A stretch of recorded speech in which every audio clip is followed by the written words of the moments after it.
Hello everyone, Kristen here. Today I'm going to answer some of your frequently asked questions about the prescription form and formula issuance. Let's get started. If a prescription form comes to us but is incomplete, are we allowed to add to it or correct it? If a prescription form is incorrect or incomplete, you are more than welcome to call the doctor's office and get a verbal order to add to it or correct it. But do be sure to clearly note the date and the name of the person that you spoke with when you make changes to the form. On management evaluations, if your NAS consultant sees additions to previously faxed prescription forms in ink with no note of a verbal order, this will be an issue. Just be clear when you document verbal order changes or additions to the prescription form. What if the healthcare provider writes an ICD-10 code on the form instead of the actual diagnosis? In this case, you could call the healthcare provider and ask for a verbal clarification. It is also acceptable to look up what the ICD-10 code is and note it for future reference. Make sure the diagnosis linked to the ICD-10 code correlates with the formula that's being requested. I have a prescription form that lists the diagnosis as GERD and the formula requested is Nutramigen. Is this okay? Taking this question at face value, I would probably say no. A hypoallergenic formula such as Nutramigen, Alimentum, Neocate, Alphamino, or Gerber Extensive HA is not likely to be the most appropriate option for gastrointestinal reflux disease or GERD. Ohio WIC has products formulated specifically for GERD on the formulary. In this case, State WIC would suggest you call the physician to make sure there isn't any missing information and share your concerns about the appropriateness of the requested formula. That being said, we know these issues aren't always black and white. For example, once you speak to the healthcare provider, you may discover that the diagnosis is a suspected allergy and the GI symptom being reported to them is vomiting. So instead of using a diagnosis of milk protein allergy, which doesn't exist yet, the provider thought it was more appropriate to write GERD on the prescription form. This would mean that what WIC staff is seeing as the diagnosis is actually a symptom of the real issue because the healthcare provider wasn't aware that they could write that the concern is a suspected allergy or cow's milk protein sensitivity. Calling the office can help clear this up so WIC staff can make sure to provide the participant with the product that most accurately meets their medical needs. No two situations are the same, so it's important to always use your critical thinking skills and document any information that can be helpful for future understanding of the situation and why certain decisions were made. I had a participant who is allergic to corn come into the clinic, and the prescription form asked for a low lactose product. I didn't think this was appropriate, but I wasn't sure what was. Help! I agree. This doesn't sound like the requested product is the most appropriate, and I would recommend that you call the doctor's office for this one. Alimentum Ready to Feed is corn-free, so I would say that that would be a safe bet for corn allergy and something to discuss with the physician as maybe being more appropriate.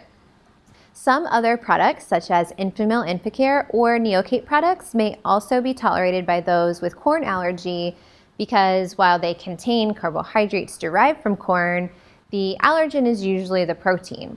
And they also undergo extensive refinement processes which removes impurities which trigger the allergic response in people with corn allergy.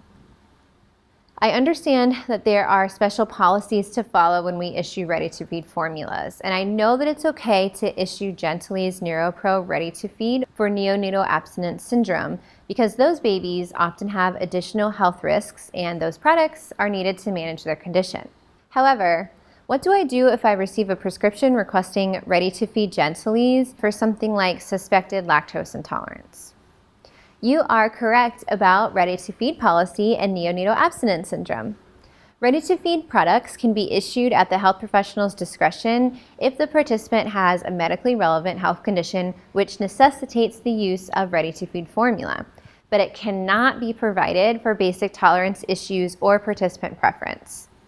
I don't want to say that a diagnosis of suspected lactose intolerance alone would never be a reason to issue a ready-to-feed product, but State WIC would require very clear supporting documentation as to why the ready-to-feed product was issued. You would want to clarify why the suspected lactose intolerance isn't simply a basic tolerance issue and why the ready-to-feed product is needed to manage the health condition. The documentation should at a minimum include symptoms and medical concerns, other formulas that have been trialed, the length of time, what counseling took place, and the reasoning behind your decision.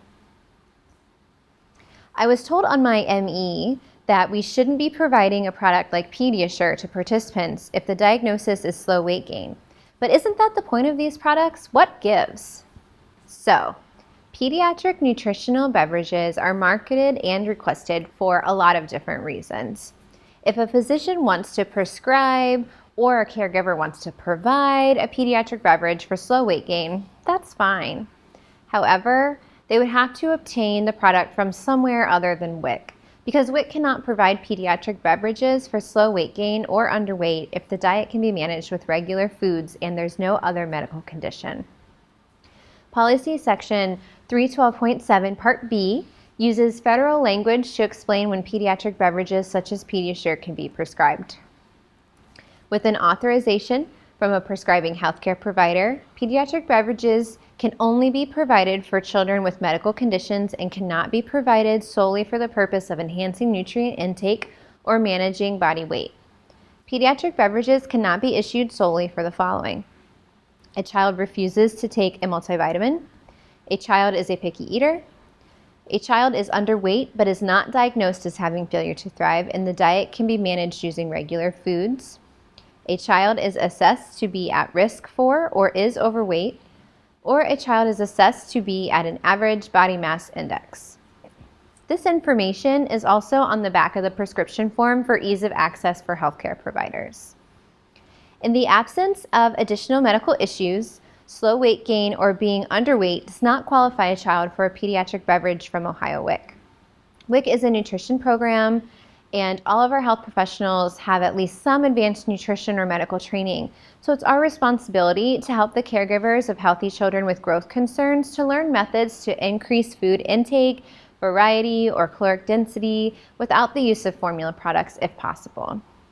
Learning how to manage their diet using healthy foods has lifelong positive outcomes, which is what we're proud to be a part of here at Ohio WIC. I had a prescription form with a diagnosis of lactose intolerance and bright beginning soy pediatric drink was requested, which I issued. When we did our chart audits in our clinic, I was told this was incorrect. It's appropriate to provide a soy product for lactose intolerance, so I'm not sure what I'm missing. The issue here is that there must be some type of weight concern in addition to the medical concern of lactose intolerance to provide this product. Bright Beginning Soy Pediatric Drink, like many pediatric formulas, is 30 calories per ounce. So unless the child has a need for the increased calorie level, lactose-free or soy milk should have been provided instead. I can't see eye to eye with my healthcare provider about a formula. What do I do now? You are able to refuse the request for a formula if you don't think it's following Ohio WIC's policy and procedures, or you feel like it's not appropriate for the child. One thing you can do is provide a WIC formula availability letter, which we'll talk more about in the next video, to help the participant receive the product from Medicaid. If you want a second opinion on the issue, you can discuss with other health professionals in your clinic, your director, or you're welcome to call your NAS consultants. If your NAS consultant isn't available, call the helpline and use extension 2 to speak with another NAS consultant. A NAS consultant may give you additional insight or special approval for certain situations. When you call, do be sure to be prepared with the child's diagnosis, growth charts, prescription form, and any relevant information from the physician or caregiver. I hope one of the main take-home messages you got from this video is that formula requests are not often black and white. And if you have questions or concerns, the best course of action is to call to confer with the healthcare provider or even your NAS consultant in an effort to work together to provide the participant with the most appropriate product possible. Keep those questions coming and stay healthy, Ohio.